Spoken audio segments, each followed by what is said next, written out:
80% de la population de 15 à 24 ans est sur Internet tous les jours. Nos étudiants et nos enfants dans les écoles ont comme concept de base un modèle qui est le modèle de la conversation par opposition au modèle du discours.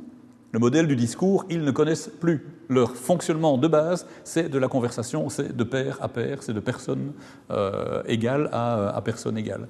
Et donc, ils s'attendent maintenant, sur Internet, mais également en dehors, à avoir leur mot à dire et à tout le temps participer à la conversation.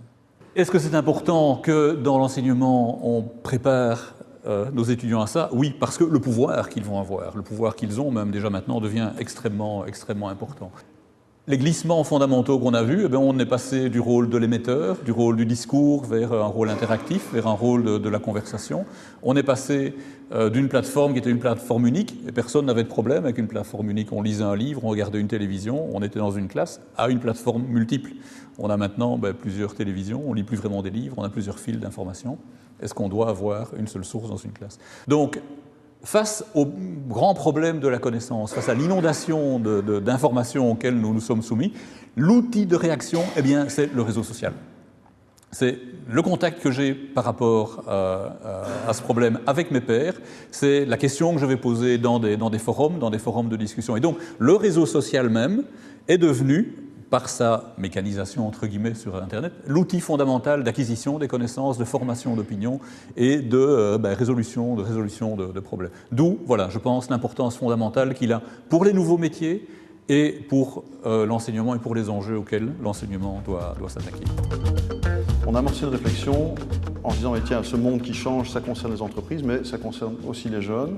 Les métiers qui vont exister en 2015, certains, toute une partie n'existe pas aujourd'hui. N'est-il pas utile de réfléchir à l'impact que l'évolution, l'accélération technologique de la société a sur l'enseignement? Qu'est-ce qu'on pense apporter avec Génie en Net, avec cette initiative? C'est surtout une occasion de parler de ça. Vous avez vu dans la vidéo, tiens, on se pose des questions, ça pose question. Où est-ce on n'a pas besoin de plus d'informations, il y a déjà pléthore d'informations. Ce qu'on a besoin, c'est de comprendre, c'est de travailler ça, c'est de... Google ne va jamais remplacer un prof passionné. Ce dont on a besoin, c'est vraiment de travailler ce monde nouveau et de le comprendre en profondeur. Donc, sur base de notre expérience, on va lancer 4 événements. On vise à regrouper une dizaine, 10-12 classes. On va couvrir 4 thèmes qui nous semblent fondamentaux et qui ont une forte valeur d'apprentissage. Les réseaux sociaux, les métiers numériques, le mobile, le téléphone mobile, tout devient mobile aussi, et apprendre avec le net. Donc c'est une invitation à participer, à s'inscrire dans cette courbe de ce que j'aime appeler la social hygiene, c'est cette intelligence de ne pas rester uniquement chez soi ou dans sa classe ou dans son monde, mais de dire tiens, qu'en pensent les collègues, qu'en pensent les autres élèves, et de réaliser. Donc de prendre la plume, de prendre la caméra.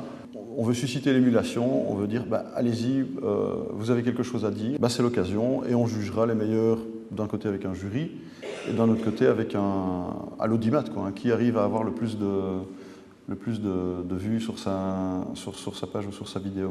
Voilà ce qu'on a envie de proposer. On veut faire vraiment une animation, une mise en scène. Il y a quelqu'un de vraiment talentueux qui va prêter son concours à ça, c'est Gaëtan Bayot. Et qu'est-ce qu'on va apprendre? On va apprendre un volet technologique, bien entendu. Ça ne vient pas de technocité pour rien, mais je pense qu'on va apprendre surtout à progresser sur cette courbe de l'interaction, apprendre à découvrir, à questionner, à partager, à créer, à diffuser. Toutes choses qui sont de plus en plus utiles dans le monde vers lequel on va.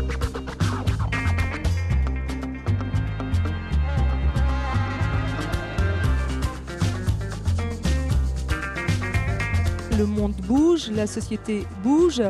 Les jeunes dans nos écoles utilisent les nouvelles technologies, donc je voulais évidemment apporter tout mon soutien à cette manifestation. J'espère que lors du premier événement, ils seront vraiment très très nombreux à être présents dans cette salle et à participer. Aujourd'hui, le fait d'avoir pris connaissance des chiffres qui sont donnés par rapport à l'utilisation de cette nouvelle technologie doit faire réfléchir l'ensemble des professeurs et se dire oui, est-ce que notre manière d'enseigner aujourd'hui est la bonne manière? Est-ce que cette disposition d'une classe où le prof avec tout son savoir est devant la classe est la bonne disposition? Est-ce qu'on ne pourrait pas travailler comme travaillent les réseaux, c'est-à-dire en disposant les classes autrement? Ça paraît anodin, mais ce sont des choses sur lesquelles on va devoir se pencher. Je suis convaincue qu'une partie des enseignants sont prêts. Oui, les plus jeunes, il y a une génération qui n'est peut-être pas encore aussi habituée aux nouvelles technologies. Donc l'idée de les sensibiliser aujourd'hui, c'était justement pour faire en sorte que tous puissent y penser et se dire que le monde d'aujourd'hui est un monde dans lequel on utilise les nouvelles technologies.